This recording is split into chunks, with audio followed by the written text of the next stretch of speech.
Hey, and welcome back to the home buying process. Today, we are diving into step number 5 of the home buying process, which is how to submit a competitive and compelling offer.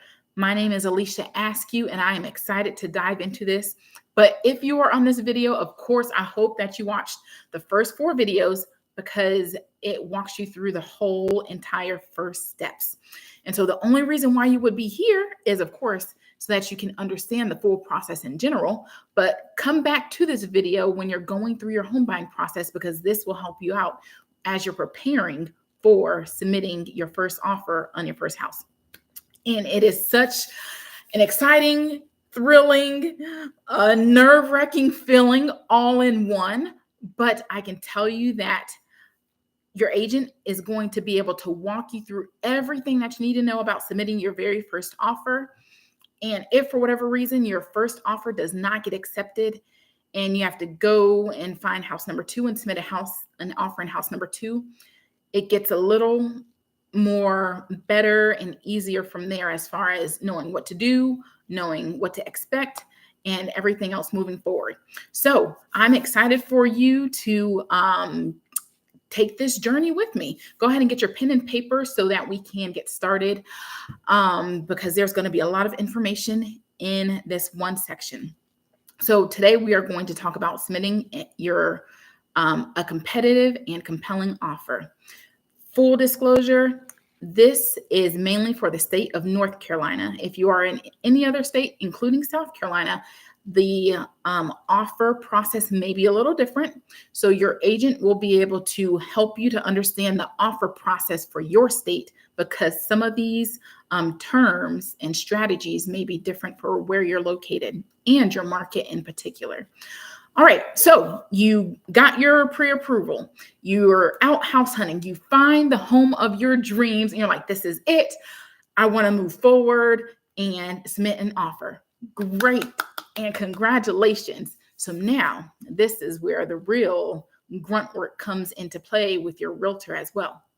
So the first thing that your realtor should do is that they are going to do a market analysis on the home that you are interested in.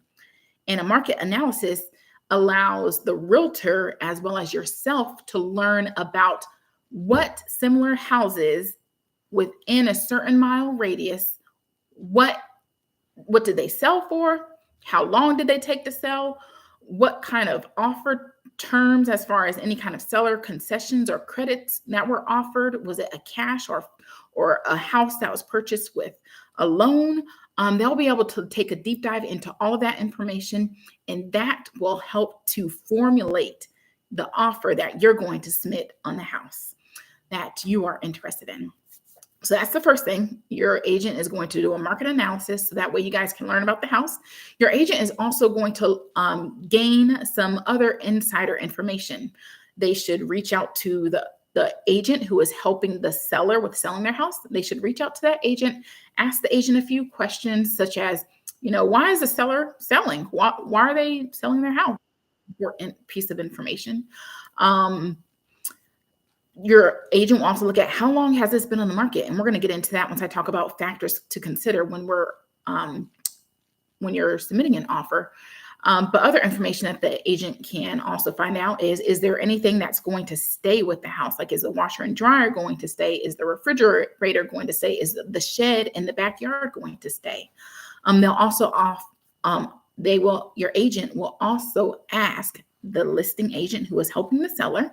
Sorry, I'm excited about this. And I'm trying to talk very fast so that this isn't a long and lengthy video. But the agent that you're working with will also find out, how soon does the seller need to leave? Do they need to sell like yesterday and they need a super fast closing?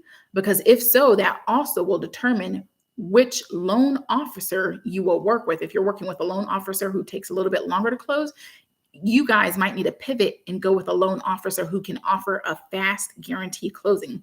Some loan officers can close in as little as 10 days. That's very fast, but some can make it happen. And if you need that fast closing in order for you to win the house, then you got to do what you got to do. So those are just a few of the key details that your agent will find out for you with helping to structure the offer that you're going to submit on the house. All right. So let's take a look at some of the other factors to consider when you are making an offer on your home. And so this is going to be coming from my first time home buyer's guide. It's an amazing document that walks you through the entire process and gives you so much information to help you with the decision that you're making for your new home sweet home. So the first factor to consider, how long has the home been on the market? For example, if the house was just listed a few hours ago or even 24 hours ago, then that's a short amount of time for the house to be listed on the market. So that will kind of determine the price point of the offer that you're going to submit. And I can go into so much details and information about this, but I want to keep it short and simple. Not only for time's sake, but also I don't want to overwhelm you or complicate you on any of this information. So has there been any property price changes? Has the sales price been reduced, or did the sales price increase ever since the home was listed on the market?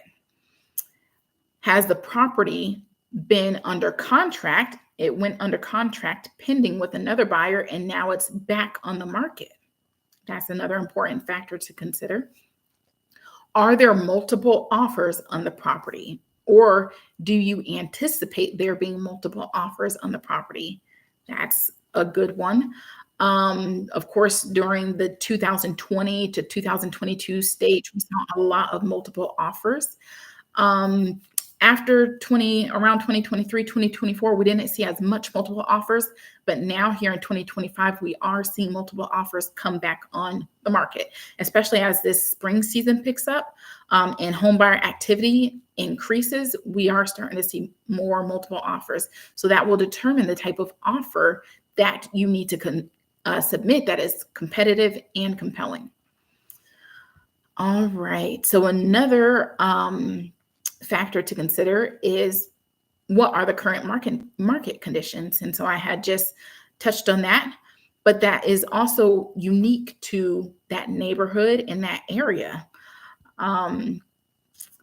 Another factor to consider is the seller offering any kind of incentives, such as a home warranty, or are they offering concessions or seller credit, meaning that the seller is providing money, a monetary value towards, like, maybe painting the interior of the house or updating the carpets or the floors, or they're just trying to offer a seller concession because they want their house to sell fast, and they're trying to entice you, the home buyer, to let's move forward and get this deal done, because they know that home buyers are looking for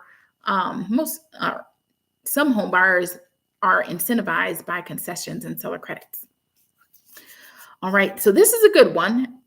It's a lot in this one statement, and I'm not going to dive too deep into this, but another factor to consider is the seller offering an assumable loan or seller financing? And so an assumable loan means that the seller purchased the house, and when they purchased the house, the kind of financing that they use to buy their home, it allows for them to pretty much sell the terms of their loan to a new home buyer, and that new home buyer can take advantage of the terms of that loan.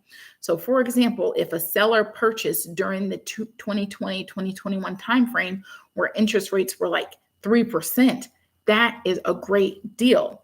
And if a home buyer is looking at a home and they find out that the seller is offering a loan for 3%, where the current market interest rate is about 6% up to 7%, you'll be able to get a great deal on your monthly payment and that interest rate.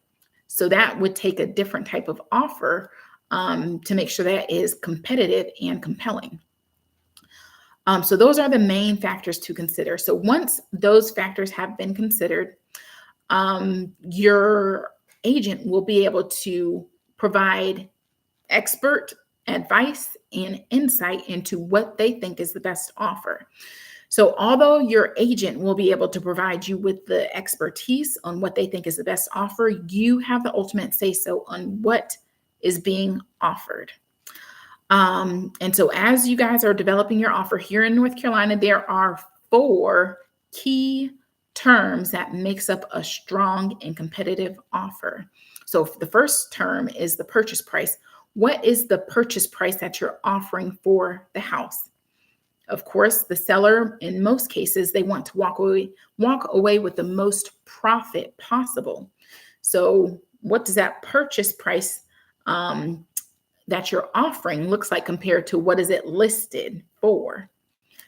But there's other factors that goes into that purchase price, such as the condition of the property, what have the other properties sold for nearby, because the house could be overpriced, and we don't want to make an offer on an overpriced. Sorry, my dog is going to bark.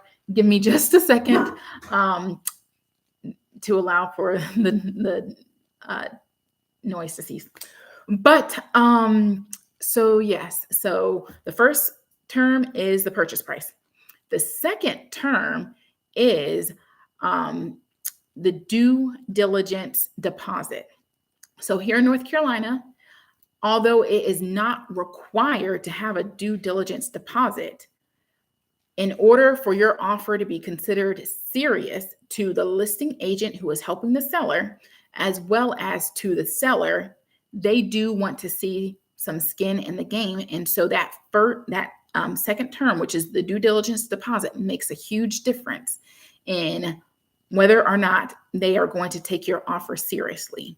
So the due diligence deposit, it is a deposit that goes directly to the seller. It is not refundable, but it allows for you to be able to take a look at the house and have inspections done, have an appraisal done, learn about the house, learn if there's anything that's major that you either need to walk away from or you need to negotiate. And it requires the seller to take the house off the market to pending status. So it's still on the market for sale, but it's in pending status, meaning that a buyer, I have accepted an offer from a buyer and they're moving forward with the closing process. And so that way, other home buyers aren't really interested in that house anymore. So it gives you pretty much that exclusive period to learn about the house and make your decision on if that's a home that you want to move forward with and get the keys in your hand, or if there's just too much going on and you don't want to deal with it. So that's the second term. So the first term is the purchase price. The second term is the due diligence. The third term that makes a strong, competitive and compelling offer is the earnest money deposit. So the earnest money deposit is another deposit that shows your skin in the game, but it's pretty much like your good faith money. And so that's letting the seller know, hey, seller, I am interested in this house. I am interested in becoming the new homeowner. And so here's an extra deposit that I'm going to give to the closing attorney to hold. And so they're going to hold it for me. And the great thing about the due diligence deposit is it is refundable up to a certain period. So the due diligence deposit, it covers a due diligence period and window. And typically that window is anywhere around 14 days to 21 days, depending on what's going on in the current market and with the seller and with your unique needs as well. So within that due diligence period window, up to 21 days, you have that decision on whether you're going to continue moving forward with the house or if you're going to walk away. So if you decide that for whatever reason, the inspection was terribly, a lot of defects and red flags, and you decide that you don't want to move forward with the house, and you decide to walk away within that 21 due diligence period window, then that is when you can get that earnest money back. Of course, after the attorney may take out their attorney fees for starting to work on your file for closing on the home. So if you decide to walk away after the due diligence period ends, like say it's day 22 and you're like, you know what, I decide that I don't want to go forward with this home anymore, then you do not get that due diligence money back. And the seller is able to have access to those funds. So let's retell talk about the 4 terms. So the first one is the purchase price. The second one is the due diligence deposit. The third one is the earnest money deposit.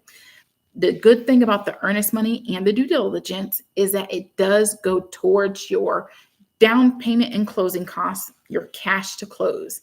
So that means that whatever money you're putting towards your due diligence and your earnest money, it goes towards your cash to close. So you will have to bring less money to the closing table. And also, typically what we see here in North Carolina, the due diligence deposit and the earnest money deposit combined is typically about a 1% ratio of the purchase price. But your realtor will be able to provide you with the best insight possible for helping you to win that home and your offer. All right, so the last term, the fourth term that's important when submitting a competitive and compelling offer is one that brings any kind of agreement with what the seller is looking for. So if they're looking for a fast closing or a long closing, some sellers might say, I want to put my house in the market because I want to get a buyer now, but I don't want to close until 60 days later. So if a seller is looking for a term such as that, then you might be willing to come into agreement with that term because you want to win the house. And whether your lease ends, in 30 days, when the closing is going to take place in 60, maybe you're like, okay, well, I'll find an Airbnb or I'll stay with family. But you love that house so much that you're willing to come into agreement with something that will satisfy the seller, but also still make it a win-win for you with winning that home. All right, so that was pretty much it in a nutshell with submitting a competitive and compelling offer. I know that was a lot, but for the most part, your agent is on your side. They have your fiduciary duty to help you with, one, making the best decision for your home, learning about the home, and being able to know what's the best terms and making sure that you're staying within the budget.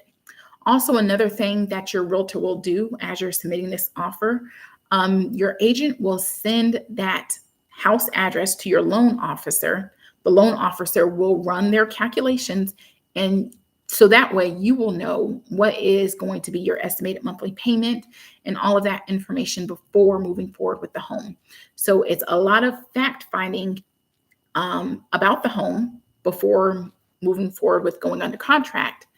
And it helps you with setting up the best results for your home. So feel free to reach out, call, text, email, or DM me with any questions. I know it was a lot. And normally when I'm sitting down with my strategy sessions and my one-on-one sessions, there's a ton of questions that home buyers have, and it is completely normal.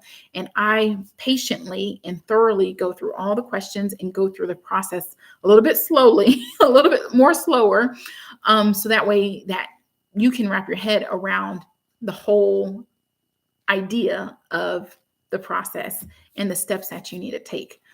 But feel free to reach out if you have any questions or if you need anything. I am always here, a phone call or text message away. All right, continue to make it a great week, and I will see you on the next one on step number 6.